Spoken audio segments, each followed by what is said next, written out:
Vamos a ir orando entonces. Amén. Vamos a presentarnos delante del Señor, a presentarle este tiempo. Hoy la clase va a ser más interactiva. No sé si hicieron la asignación que les di. Yo no estaba domingo. Les di dos asignaciones. No sé si la hermana oiga, que la hermana oiga, she is my star student. Ella, yo creo que sí la hizo. No la hizo. No importa. Amén. Vamos a inclinar nuestro rostro en esta hora y vamos a orar. Padre bendito, en esta hora nos acercamos delante de ti a través del nombre y los méritos de Jesucristo nuestro Señor. Te damos gracias, Padre amado, porque nos permite estar aquí un día más, en este precioso día del Señor, en esta ocasión para estudiar tu palabra, para aprender de tus preceptos. Señor, estamos estudiando el tema, la doctrina de la inerrancia de las Escrituras, y estamos hablando del tema si podemos o no confiar en la Biblia.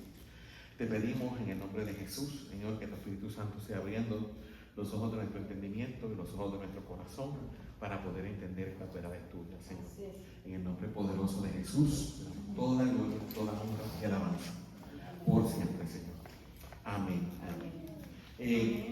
Al final, si nos da chance, vamos a discutir la asignación que era, habíamos puesto la semana pasada algunas, no todas, de las profecías que se habían cumplido en la vida de Cristo. Amén. Y vimos un montón de profecías en el Antiguo Testamento y la asignación era buscar el cumplimiento de esas profecías en el Nuevo Testamento. Amén. Si nos da chance hoy, vamos a tratar de hacer eso. Porque les voy a enseñar una técnica de cómo usted puede hacer ese tipo de comparaciones. Amén. Hoy, si tienen su libro, que es el libro blanco y azul, estamos en las páginas 36 y 37 al final. Hoy vamos a estar en el Evangelio de San Juan, capítulo 17, y vamos a ver unas preguntas. Permítanme un segundo, voy a borrar un momento la pizarra y voy a escribir las preguntas en la pizarra para que las discutamos.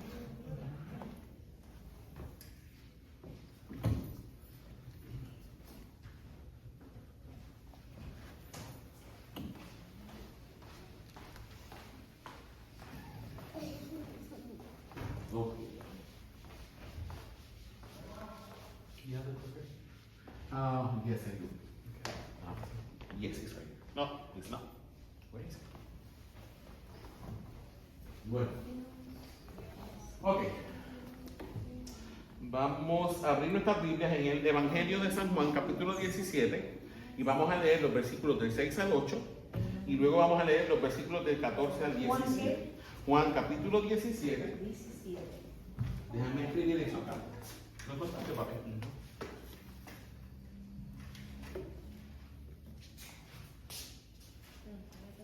Vamos a estar en el Evangelio de Juan, capítulo 17, y vamos a leer los versículos del...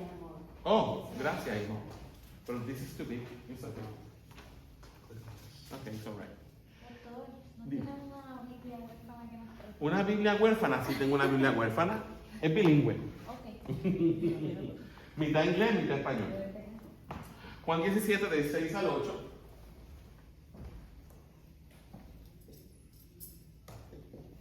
Y vamos a leer los versículos del 14 al 17 también. Juan 17, del 6 al 8 y del 14 al 17. Y las preguntas las voy a ir escribiendo en la pizarra. Porque basado en esto que vamos a leer aquí, es que las vamos a contestar, ¿ok?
Ya están las 4 preguntas en la pizarra, ¿ok?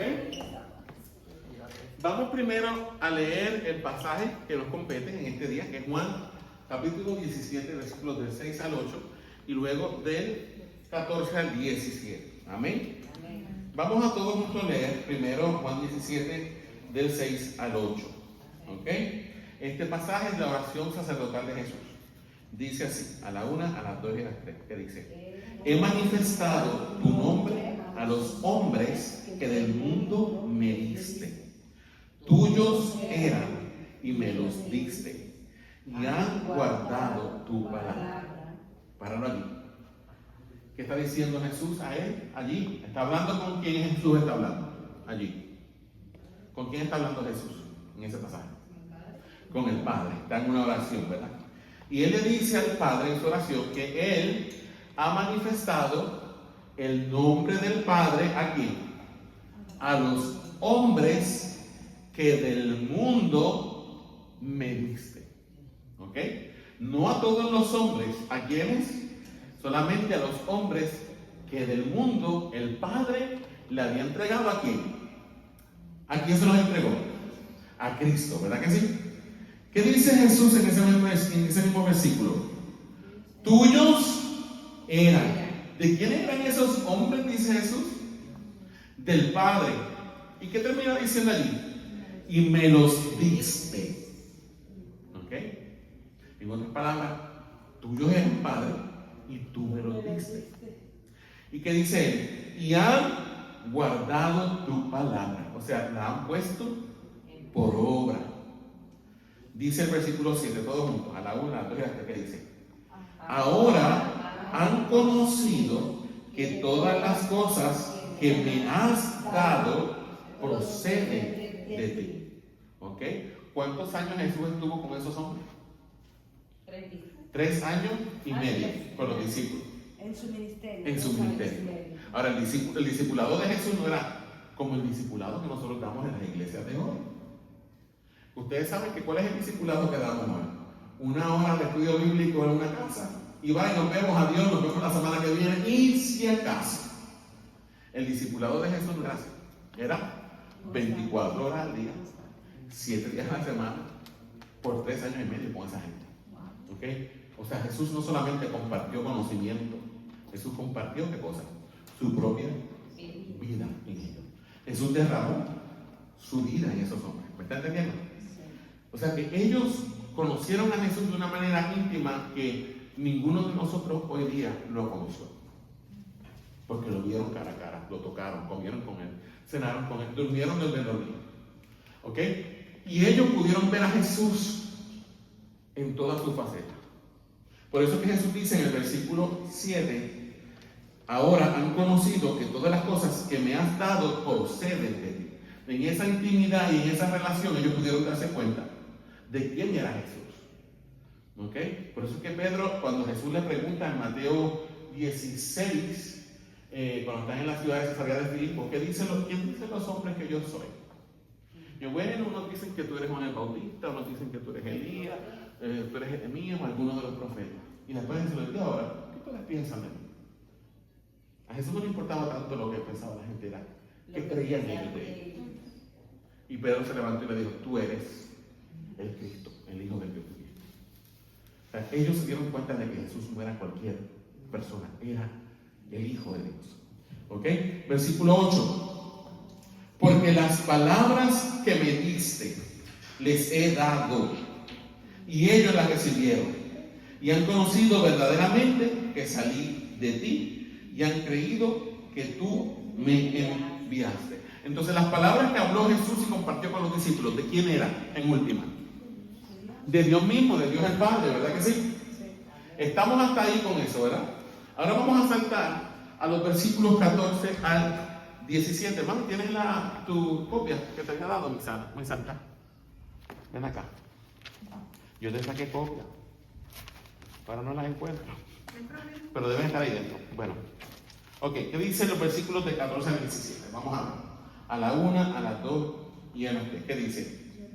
Yo les he dado tu palabra, y el mundo los aborreció, porque no son del mundo, como tampoco yo soy del mundo. ¿Quién les dio la palabra de Dios? Jesús. ¿A quién? A los discípulos. ¿Y qué pasó con los discípulos? El mundo los odió. ¿Por qué el mundo los odió? Porque no son de este mundo, como Cristo tampoco es del mundo. Ajá. Verso 15 que dice, esto me gusta: no ruego que los quites del mundo, sino que los guardes del mal. O sea, Señor, la voluntad de Dios no es sacarnos del mundo cuando nos convertimos, es dejarnos en el mundo, pero que el Padre nos guarde del mal. Versículo 16: no son del mundo, como tampoco yo soy del mundo. ¿Y qué dice el 17?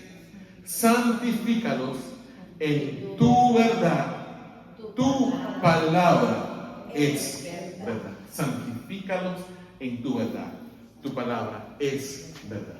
Ahora, según ese pasaje que acabamos de leer, la primera pregunta dice, eso está en el libro suyo, en la página 37, si tiene el libro, pero si no lo tiene, se las escribí aquí. ¿Qué dice? ¿Qué usa el Padre para guardar o santificar a los discípulos? ¿Qué es lo que el Padre usa para guardarnos o para santificarnos, basado en lo que acabamos de leer allí? Su palabra. Muy bien. ¿Qué usa el Padre para guardarnos o santificarnos? Su palabra. ¿Ok? Ahora, ¿qué término usa Jesús para referirse a la Biblia, además de palabra? La verdad. ¿Ok? Vamos a ir escribiendo esa respuesta. Espérate un segundo. La verdad. Porque la verdad nos hará libres. Muy bien, Julieta. Su palabra. Ahora, Jesús llama a la Biblia la verdad. La tercera pregunta: ¿cómo se relaciona el hecho de que la palabra es verdad con la doctrina de la inerrancia? ¿Qué significa inerrancia? Vamos, ya lo hemos dicho otras veces, pero para repasarlo. ¿Qué significa la palabra inerrancia? Que la Biblia es inerrante. ¿Cómo? Que no contiene errores, ¿ok? Ahora, ¿cómo se relaciona el hecho de que la palabra de Dios es verdad con la doctrina de la inerrancia? Que no contiene errores. ¿Ok? Porque fue inspirada. ¿Alguien más tiene algo? Rudy. Y puso la mano para mí. La Biblia, la palabra es verdad, hizo Jesús, ¿verdad? ¿Quién dijo eso? No lo dijo Juan de los Parlotes, lo dijo Jesús, con su boca de comer, con la boca con la que comía y hablaba. Él dijo, tu palabra es verdad. Ok. Y nosotros como reformados creemos que la palabra de Dios es inerrante, que no contiene errores. Ahora, ¿cómo usted puede relacionar el hecho de que la Biblia es inerrante con el hecho de que Jesús dijo que la palabra es verdad? Si la Biblia contuviera errores, ¿sería verdadera o sería falsa? Aunque fuera un solo error, ¿verdad que sí? Un solo errorcillo nos haría tener por lo menos la semilla de la duda. Ok, si se equivocó en eso, pudo haberse equivocado en otra cosa. Pero Jesús dice que el Padre nos santifica por su palabra y que esa palabra es verdad. Entonces, no quiero extender, pero yo quiero preguntarte esto.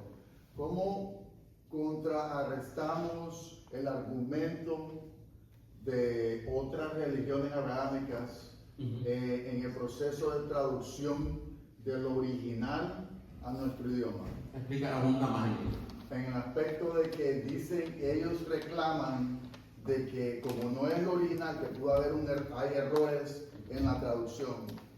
Hay varias maneras de responder a eso. Por ejemplo, los documentos antiguos.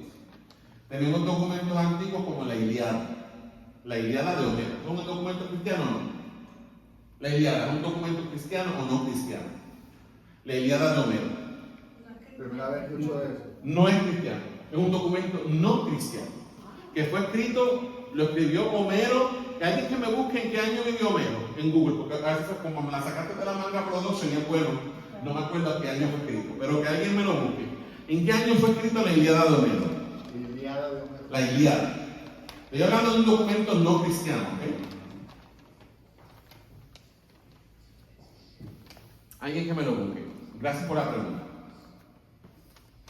Es que es algo que yo siempre he afrontado con ciertas personas. ¿En qué año? 750 y 700 antes de Cristo. Ok, la Ilíada fue escrita en el año 750 antes de Cristo. Alguien que me busque en Google en qué año se encontró la primera copia de eso, o en qué año se escribió la primera copia, ¿ok? Copia De la Ilíada. de la Ilíada de Homero. ¿Y cuántas copias de la Ilíada de Homero existían?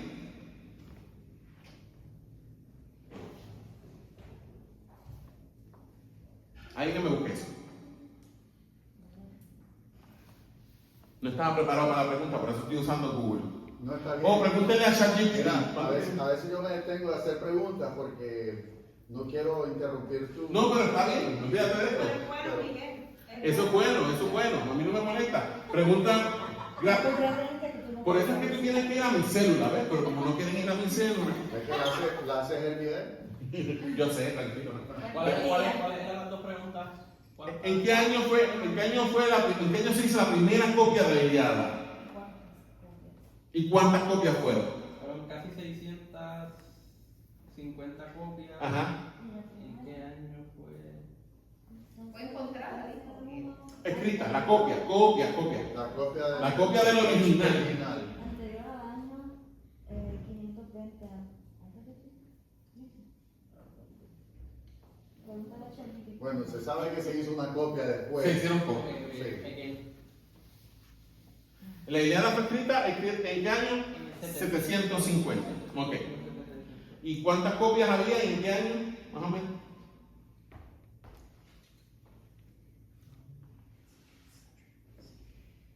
Pero encontré que su primera edición fue publicada en 1892. En 1890, la primera edición de la Ilíada fue publicada en 1892, antes o después de Cristo.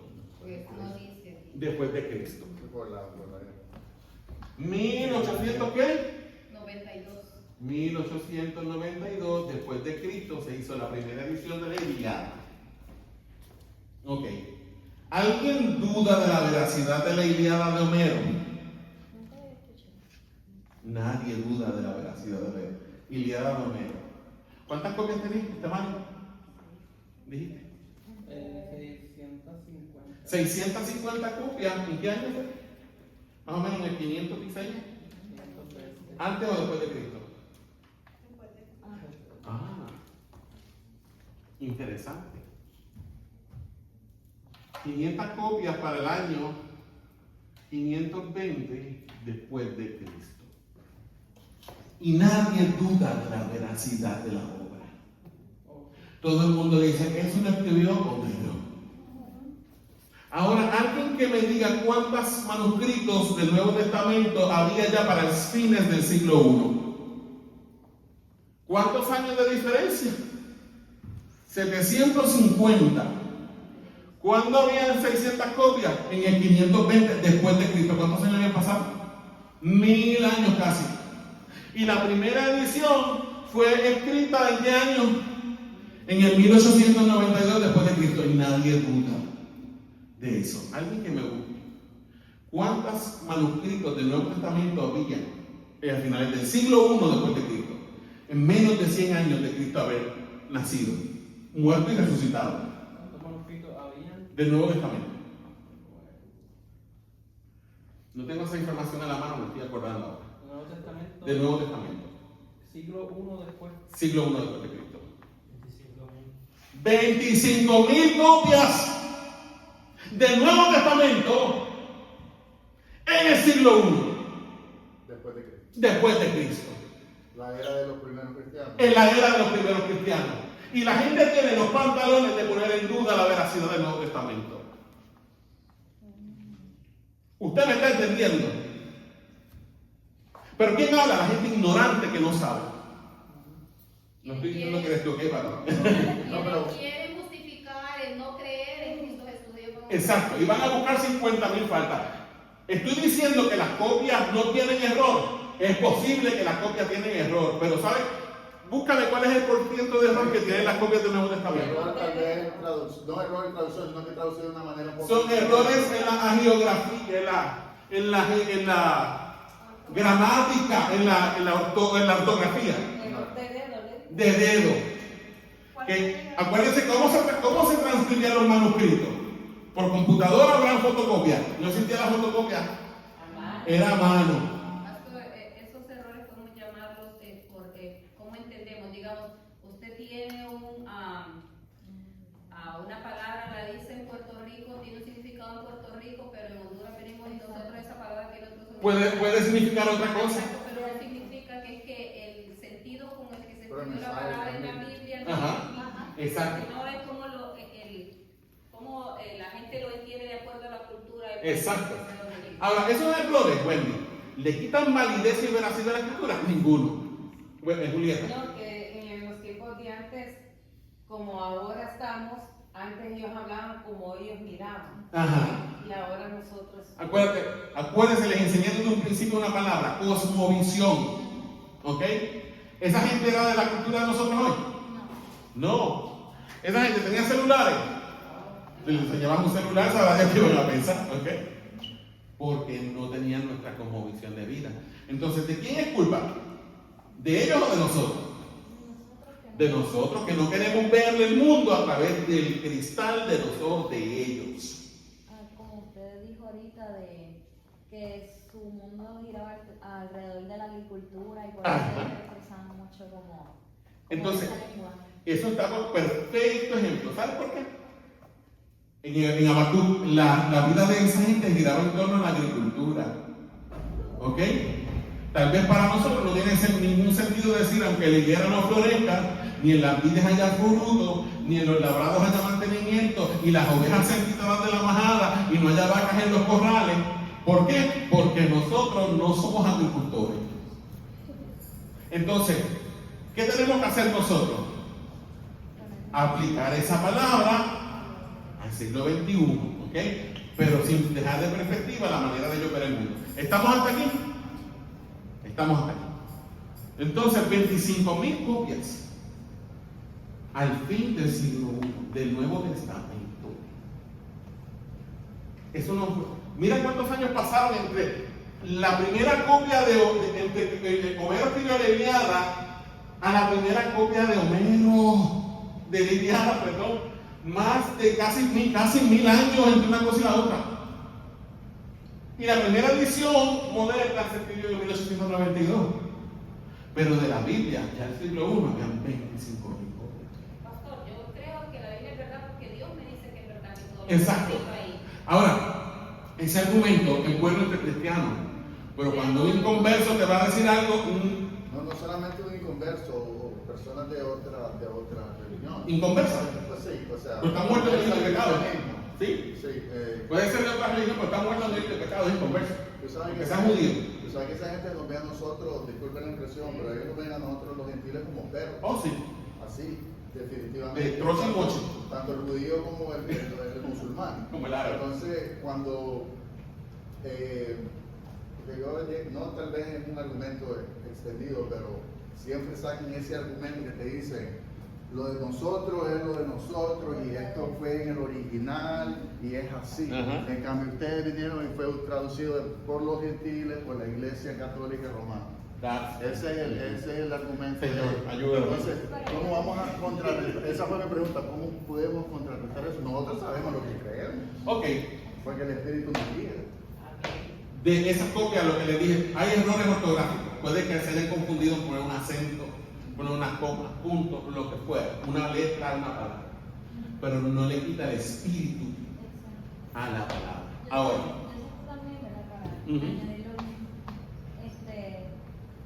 Que Jesús dijo que esparciéramos el evangelio por Ujú. todas las naciones, Ujú. tribus y a donde quiera. Obviamente, todos tenemos lenguajes diferentes y siempre va a haber una que otra palabra diferente. Exacto. Pero él siempre quiso que llegara a toda parte a todo el mundo. Muy bien. Entonces, ahora, ¿de dónde vienen las traducciones de nosotros? ¿De dónde vienen? ¿Usted cree que eso fue que viene cualquier loco que dice que tiene un bachillerato ahí en ciencia, en lenguaje antiguas y se sentó a copiar? No, mi hermano. ¿Sabe cuál? El proceso de traducción de una Biblia puede tomar más de 10 años de traducción de una Biblia. Porque no es un traductor, Ujú. es un lingüista. Son lingüistas. Eso es diferente. Un lingüista tiene que buscar el equivalente de esa palabra ahora, Un idioma completamente diferente. para que tenga sentido a nosotros hoy día. ¿Me está entendiendo? ¿Lo está viendo? Hay Biblias que son copias textuales, como la Biblia Reina Valera, que viene del texto recepto, es una traducción que es bastante literal del griego y del hebreo. Ahora hay Biblias como la Nueva Traducción Viviente, la Nueva Versión Internacional, y otras que son dinámicas. ¿Ok? Son Biblias dinámicas. Por eso que usted ve que cuando usted lee la Nueva Traducción Viviente, usted dice, ay, sí, parece que mi mamá es la que me está hablando aquí. O la Dios habla así. Pero que fácil se entiende, porque es una traducción dinámica. ¿Y qué quiere decir dinámica? Que esos lingüistas se basaron en el trabajo de tratar de traer no solamente la palabra literalmente, sino de transferir a la Biblia lo que quiso decir Jesús en aquel tiempo. O Jesús, o los apóstoles, los profetas, o quien fuese. ¿Lo están viendo conmigo? ¿Eso hace inválida la palabra? No. Eso lo que está haciendo es hacerla más comunicable para la gente, porque la Biblia no está escrita en español. Sin embargo, los primeros lectores de la Biblia entendieron lo que los apóstoles o Jesús o los profetas quisieron decir, porque ¿en qué idioma le escribieron ellos? En el idioma de ellos, en la cultura de ellos, pero de cosas que no son para nosotros. ¿Ah? ¿Cómo? En diferentes idiomas, el arameo, el Sí, exactamente. Por eso ahorita en el mensaje estábamos leyendo donde Jesús dice, no le puedes añadir a tu estatura un codo. ¿Ok? Pero en las traducciones más dinámicas dice, no le puedes añadir una hora a tu vida. ¿Pierde el espíritu de lo que quiere decir Jesús? No se puede cambiar. Lo que está diciendo es básicamente lo mismo. Según no puedes añadirle un codo a tu estatura, tampoco puedes añadirle una hora a tu vida. ¿Me estás entendiendo? Julietita. Sí, ahorita yo tuve uno así, porque las aldeas siempre están en las iglesias católicas y nosotros como éramos católicos, fue un padre a darme, porque tengo dos hermanas todavía católicas, ¿qué les pasa? Ay, hermano, ok, nosotros somos maduros en espíritu, yo leo a Carmen, dejar que llegue el Padre, que diga bendita, que haga todo. Sí, no te pongas a discutir por eso. ¿Verdad? ¿Para qué? Y dicen, ay, que yo oí allá, los hermanos separados. Y entonces yo cuando ya vamos a enterar a mi papá, yo le dije, el Espíritu me hizo, ahí sí, me hizo que hablara, miren hermano, yo les doy una cosa, amigos, familiares, les dije yo, aquí no es religión, aquí es una relación con Dios, quitémonos eso de decir hermanos separados, hermanos aquí, y vamos a Cristo, pongamos a, y bueno, yo no sé, ya ni me acuerdo lo que dije. Y miren, solo me quedaron viendo y se callaron, pero fue el espíritu que me impulsó a mí decir eso. Yo no quise, no lo hice ofendiendo tampoco, pero es una cosa que cómo Dios pelea por nosotros, Sí. cómo me hizo decirle a ellos que la verdadera relación de nosotros con Dios Es es por medio de- directa, por medio de Cristo. Así es. No Me por la gusta, Virgen, no por- me gusta que se dé esta dinámica, Miguel. Gracias por traer eso. Perdonen que yo me encalorizo, Miguel, no me encalorizo contigo. Es que, con la palabra. uy, es que cuando la gente dice ese tipo de argumento, a mí algo como que se me mete por dentro. Y a veces, honestamente, quisiera hacerle, pero pero el Señor, Lo veo por Facebook. Siempre hay una Se me- persona por Facebook a veces tengo la lengua larga. No, yo la veo toda. Ok, y eso le da dinámica a la clase. Ustedes son los que hacen la clase interesante. Pues si me dejan aquí hablando, te van a aburrir. porque me dice mi hermana, la que está en la está bien el padre, que digamos al padre que pase adelante. Claro. Usted no se ponga a pelear por eso. No. ¿Quieren venir? ¿Quieren rezar el rosario? Déjenlos usar el rosario. Al final del cabo, ¿eso va a sacarlo de la pena y llevarlo a descansar? No. Pero a ellos les da tranquilidad. Yo lo que le dije a Carmen, Carmen, vos y yo sabemos que mi papá descansa. Ahí sí te puedo decir que mi papá descansa en paz. Exacto. Porque él se bautizó, creyó y todo. ¿Y se fue con el Señor? Y no te turbe tu corazón, ya nada de lo que yo quería. Eso es así, yo no me rompo la cabeza. A mí me pasó con un hermano de la iglesia, se murió en Puerto Rico. Cuando voy al funeral, le habían puesto un rosario, un crucifijo y no le pusieron Biblia y nada. Y yo sé que lo hicieron a propósito. Sí. Lo hicieron a propósito para que yo me saltara, para... No. ¿Tú te crees que eso a mí me quitó el sueño? No. Allá ellos, lo que se rompió en la cabeza fueron ellos solos, porque al final quien le tocó predicar fue a mí. Y dije lo que quise. Dije lo que quise, fui por la palabra. Cláquete. No me quita el sueño. Ok. ¿Contestada la pregunta? Sí, está bien. ¿Contestada o no contestada? Después hablamos. No, pero está bien, es bueno que hable. No, está bien, después. Ok, bueno. Ahora, ¿cómo se relaciona el hecho de que la palabra es verdad con la doctrina de la inerrancia? Si la palabra es verdad, no puede cometer errores. No puede tener errores. ¿Ok? Ahora, y esta es la última pregunta, y con esto vamos a terminar la clase de hoy. ¿Cómo te Dale, Julieta, lee la mujer. Dice, ¿cómo te sentís? Dice. Sentirías. ¿Cómo te Lo dice Satanás, dice sentirías. ¿Cómo te sentirías si lo que Aprendieras. aprendieran a la iglesia, En la iglesia. en la iglesia a leer la Biblia Pudiera contener errores. pudiera contener errores? Errores. ¿Cómo te sentirías cuando lo que está el pastor predicando aquí es de la palabra? Porque el pastor puede cometer errores, ¿ok? El pastor es hombre, está sujeto al error, está sujeto a la falsedad. Sí, ¿Ok? Por eso es que yo le digo a usted, cuando yo predique, por favor, no me lo crea por fe, léalo en la Biblia, Claro. búsquelo usted en la Biblia. ¿Por qué? Bájese a la Biblia.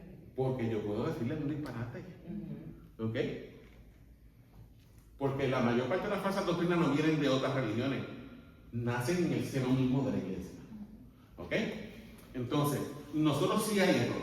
Pero, ¿cómo tú te sentirías si lo que aprendes en la iglesia o lees en la Biblia pudiera contener errores? Uf, engañado, Traición. traicionado, Mal. mal, muy mal, Defraudado. defraudado. Me gustó todos esos adjetivos que ustedes están diciendo aquí. Miguel, te veo sonreír. Y te veo sonreír con malicia. Dilo. Tíralo, tíralo. No. Suéltalo, comadre. Ok. Lo que usted dijo, pastor, que es bueno que aunque usted lo diga, es mejor nosotros mismos leerlo con nuestros ojos en la Biblia. Ujú. Es algo que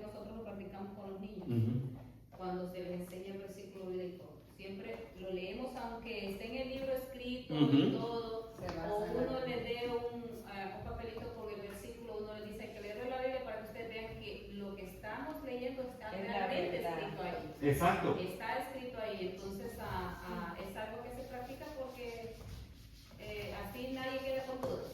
Mira, yo le voy a decir algo a usted.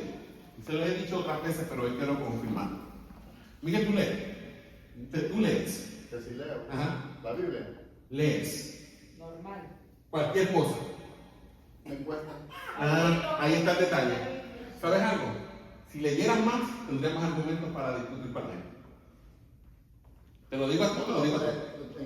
En cuanto a No Biblia, escúchame lo que estoy en diciendo. cuanto a teología y a historia, Ujú. y sí leo, porque tengo la curiosidad de aprender Muy bien. todo eso. ¿Has leído el libro Más que un carpintero de Josh McDowell? No. Ah, recomendado. ¿Tú lo has leído? No, vea, apunte eso. ¿Sabe que usted quiere crecer en el Señor? Escúcheme. ¿Quiere crecer en el Señor? Invierta dinero. Invierta dinero. ¿Y dónde invierte dinero? En libros. Leyendo. Porque, ¿sabes algo? Lo que Miguel me hizo ahora es una pregunta que con esto se responde.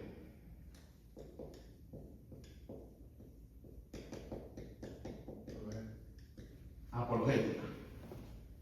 La apologética no es una herramienta de evangelismo. La apologética lo que hace es presenta argumentos inteligentes para derribar los argumentos de otros. ¿Ok? No ataca a la persona. La apologética que ataca el argumento de la otra persona. Ahora, la apologética puede llevarte a entrar entonces con el mensaje del evangelio. No sé si me entienden. La apologética es la base para el evangelismo con mucha gente, especialmente con los judíos, con los católicos, con los musulmanes, con los mormones, con los testigos de Jehová. ¿Me están entendiendo? Ahora, ese libro que les acabo de decir, apúntelo por favor y cómpralo, pero el pastor no se lo va a comprar. Este librito es viejo.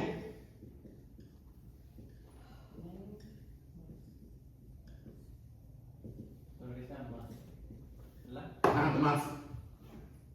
Perdonen la letra de espiritista. Más que un carpintero de Josh McDowell.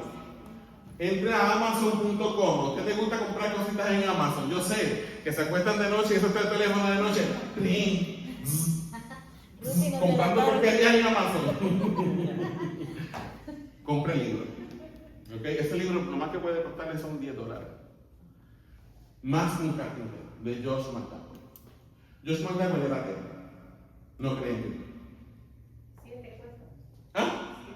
7, mira, ves, menos de $10. Y antes, en otro tiempo, yo compraba los libros de Benny Hinn por 10 pesos.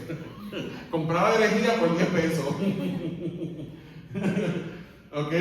Ahora compre libros Eso sanos. fue lo que dijiste de él ahorita, literal, ¿no? Ah, Que no es Él era ateo. ateo. Él era ateo. Él era. ¿Ok? Y en ese libro, Más que un carpintero, él presenta evidencias de que Jesús era más que un carpintero. ¿Me está entendiendo? Otro libro que les puedo recomendar es de R.C. Sproul. Mami, buscan el libro de apologética de R.C. Sproul. Ese libro yo lo tenía, se me olvidó. Debe estar en Puerto Rico en alguna caja. ¿Cuál fue el de la historia del pastor? No. De la película. Del que quería desmentir a su Ah, claro. Me voy a poner esto. Búsquelo.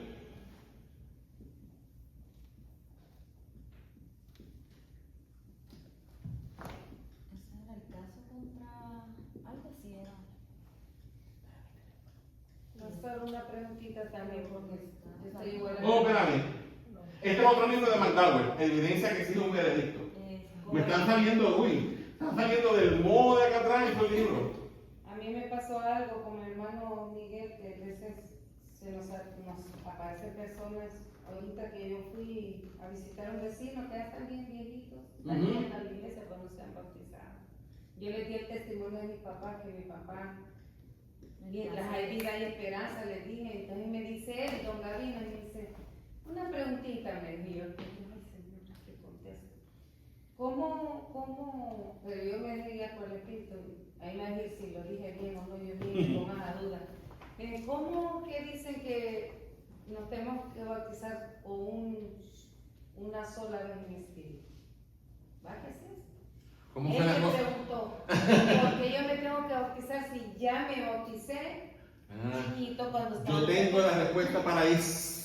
Sí, entonces yo no hallaba que...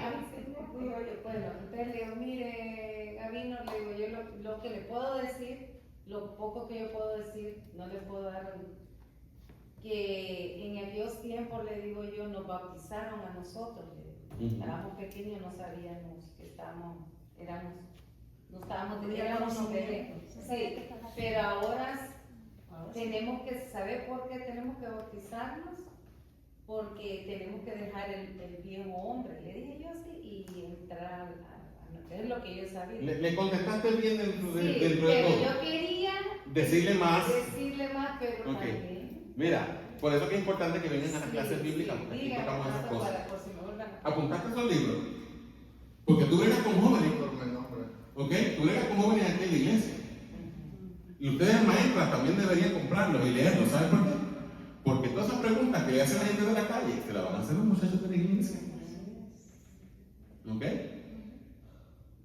Y aquí van a venir niños, como hemos tenido casos.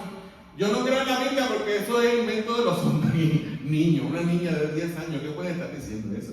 Que la mamá le dijo Pues claro. que ella creer en todo lo que la Biblia decía. De algún lado salió, porque eso no salió del aire. Entonces, ¿cómo le tengo que ser a la persona? Ok, mira.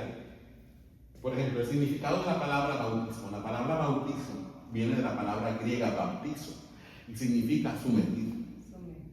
¿Cómo bautizan a los niños? Por sumergimiento. Eso es un regadero de agua por la cabeza, pero no es inmersión. Número 2, el significado del bautismo. El bautismo representa nuestra unión con Cristo en su muerte, sepultura y resurrección. ¿Ok?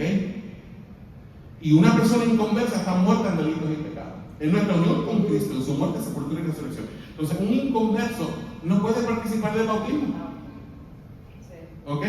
Exacto. El bautismo no salva, el bautismo no limpia pecado, el bautismo no quita el pecado original. Solo es una obediencia, ¿no? Es un acto de obediencia. No quita el pecado original, sino búsquense a todos esos niños que ustedes vieron bautizar de chiquitos. No serían maleantes en la calle hoy, si de verdad se les fue el pecado original en el bautismo. La persona necesita experimentar la conversión primero, luego el bautismo. Lo vemos en todo el Nuevo Testamento. Jesús dijo, el que creyere y fuere bautizado será salvo. Jesús, primero creer, después bautizarse. Pedro le dijo a los judíos, arrepentíos y bautícese cada uno de vosotros en el nombre del Señor Jesús para perdón de los pecados. Entonces, el arrepentimiento y la fe preceden al bautismo. ¿Ok? Por eso, nosotros como bautistas no consideramos como válido el bautismo de infantes. No. Y hay cristianos evangélicos que practican el bautismo de infantes, tienen muchísimos argumentos. Dicen, no, porque eso es señal del pacto. A mí no me vas a tener en cuenta aunque me lo pinte de diferentes maneras, porque eso yo no lo veo en la Biblia. En la Biblia veo un principio: arrepentirse y bautizarse. Respeto al que se bautice por los presbiterianos, luteranos, lo que sea, como bebé. Es válido el argumento del bautismo del Espíritu Santo después de... No, no es válido. Porque el bautismo que el Señor manda hacer es el bautismo en agua. El bautismo del Espíritu Santo viene en el momento de la conversión. El Señor viene a mí. Es antes del bautismo. Exacto. Cuando yo me convierto, el Espíritu Santo viene a mí y soy bautizado en el Espíritu Santo. Pero el bautismo en agua es una señal física o una evidencia externa de ¿qué? Del verdadero bautismo que fue el del Espíritu Santo. ¿Me está entendiendo? Igual que la Santa Cena, comer el pan y beber el vino, que es otro mandato del Señor, es una evidencia externa, una señal externa de que yo ya participo de ¿qué? Del cuerpo y de la sangre del Señor. O sea, entonces esos son memoriales, son como marcas, son como señales, como símbolos que nos apuntan a la verdad espiritual. ¿Ok? Ya no estamos en las sombras del Antiguo Testamento. pero todavía no estamos en la claridad que va a venir cuando Cristo se manifieste. ¿Me está entendiendo? Ya no tenemos que practicar las sombras del viejo pacto, no tenemos que guardar sábado, no tenemos que sacrificar animales, no tenemos que no comer carne de cerdo, porque ya no estamos en la sombra del viejo pacto, pero que estamos en el mejor pacto, establecido bajo mejores promesas, todavía no estamos en lo perfecto. Y mientras no estemos en lo perfecto, que es la sustancia en persona, en carne y hueso, delante de nosotros, el bautismo y la Santa Cena, que nos recuerda lo que Cristo hizo por nosotros y quiénes somos en Cristo. ¿Estamos hasta aquí? Sí, Está bien, no hay problema, me gusta manejarme. Yo lo único que se me vino que Dios me dijo que le dijera del etíope. Ajá. En Isaías. El mejor ejemplo. Sí, yo le dije, que ese era el que estaba confundido Ujú. y como Que no sabía. No sabía. Y desde que aquí está hablando el profeta. Y dijo, ¿qué me pide a mí? Que me pueda bautizar En ese sitio, en ese cuerpo de agua. Sí. Eso sí. Porque dijo, aquí hay agua. Mire, si el bautismo fuera por aspersión, por chorrito de agua en la cabeza, aquel etíope llevaba agua para beber. Claro que llevaba agua para beber en la caravana. ¿Qué hubiera hecho Felipe? Mira, Saca de esa agua que tienes ahí y yo te... ¿cómo hacer? Pero cuando el etíope vio que había un cuerpo de agua, dijo, espérate, aquí hay agua que impide que yo esté bautizado. Y Felipe le dijo, si crees de todo corazón, bien puedes. Pero para que el etíope pastor llegara a decir eso, tuvo que haber primero entendido. Oh, Porque claro. él lo iba leyendo, él dice la palabra de Dios, pero no lo entendía lo que estaba Exacto. leyendo, él estaba aturdido. Hasta que Felipe vino, el Espíritu lo llevó al carruaje y Exacto. dice que ella quería explicar. Cuando Felipe le dio la explicación fue cuando el etíope llegó a entender y fue cuando dijo que hay agua. Exacto. Y aquí de Dios se va a bautizar. Y otra cosa importante es que acuérdate que leemos la Biblia y la leemos como el papagayo, no nos metemos en la historia. Mire, ese viaje de trayecto desde Gaza hasta Etiopía eran más de 1000 millas de distancia en Y la carro. forma que viajaban ellos. Exacto. Entonces, eso no fue en 5 minutos como nos da la impresión cuando lo leemos. Eso fue días y meses, porque dice que comenzando en esa escritura, de ahí en adelante fue que Felipe le predicó el evangelio. O sea, no fueron 5 minutos. Entonces, por eso es que yo no estoy de acuerdo con las conversiones de horno de microondas. ¿Usted me está entendiendo? Sí. No estoy de acuerdo con eso. De decirle, ay, acepta a Cristo, ya es algo. Espérate. No es que yo no crea que Cristo puede salvar. ¿Sabe qué pasa? Que a veces por emoción o porque estoy enamorada de él, me voy a hacer. Voy a pasar al frente porque. ¿Ha pasado? Aquí ha pasado. Claro. Ha pasado. Yo no estoy de acuerdo con esas conversiones y no estaré de acuerdo. Yo creo que hay que sembrar. Sí. Hay que sembrar la palabra. Y el Señor en ese proceso de sembrar es que va transformando el corazón hasta que llega el punto en que la persona, sus ojos espirituales son abiertos y puede recibir a Cristo. Les voy a decir una última cosa. A veces cometemos el error de que no le enseñamos doctrina a la gente inconversa. ¡Error! Decimos, no, la doctrina para los cristianos. ¡Error! El evangelio es doctrina. Mientras más evangelio conozca a una persona antes de convertirse, menos problemas va a tener después de convertirse. Porque ya tiene cimiento. ¿Me está entendiendo? En la raíz. Amén. Amén. Estamos. Son las 1:30 y hay un cumpleaños que nos espera. Hay una niña que nos espera. Y yo tengo que ir a Slaidela a buscar los regalos primero. Ay, que Cumpleaños de Slaidela. Tú le compras para acá, bueno. qué buen viaje, hermana. Por eso la hermana María me llamó ahorita, ¿sabes con nosotros? Y yo no mames. Vamos a orar. Eddie. No, espérate, voy a poner a Miguel porque la semana pasada te puse a orar a ti. Y como Miguel me hizo las preguntas, si usas, ven acá. A mí me gusta que Miguel sea así, ¿sabes? Sí. El problema es que entramos en apologética aquí y nos quedamos así. No importa. Pero te di 3 libros. Sí, Asignación. Cómpralos. Los Léelos, tres. los 3. O el caso de Cristo es otro. ese es El caso de Cristo de Liz Strobel. Ese es otro. ¿Ok? Ahí vas a ver esa respuesta. evidencia ¿Qué tan largos es son? esta cara, cuesta $40. Evidencia que sí lo quiere. Ok, cómpralo a plazo. El pastor me lo va a regalar. Cómpralo con Clerna. Hay que cuidar de las ovejas, los pastores tienen que cuidar. Señor, que esté en gloria, gracias Señor por Gracias. este tiempo que nos das, Padre, de poder comprender tu palabra. Amén, papá. Señor, ayúdanos por medio de tu Espíritu Santo, cada vez de que leamos tu palabra, que sea tu Espíritu Santo que nos guíe a todo entendimiento, Señor, y que podamos entender realmente, Señor, lo que tu palabra quiere para nosotros. Amén, Señor. Señor, ayúdanos a afrontar cualquier situación delante de cualquier persona inconversa, Señor, de que podamos afrontarles por medio de tu palabra y que tu Espíritu Santo nos guíe, Señor. Amén. Señor, llévanos con bien donde quiera que vayamos, Señor, y que tengamos una semana bendecida de acuerdo a tu voluntad, Padre. En nombre del Padre, del Hijo y del Espíritu Santo. Amén. Amén. Que la bendición del Padre, el amor del Hijo y la comunión del Espíritu Santo sea con ustedes. Los amo, Dios los bendiga. Amén.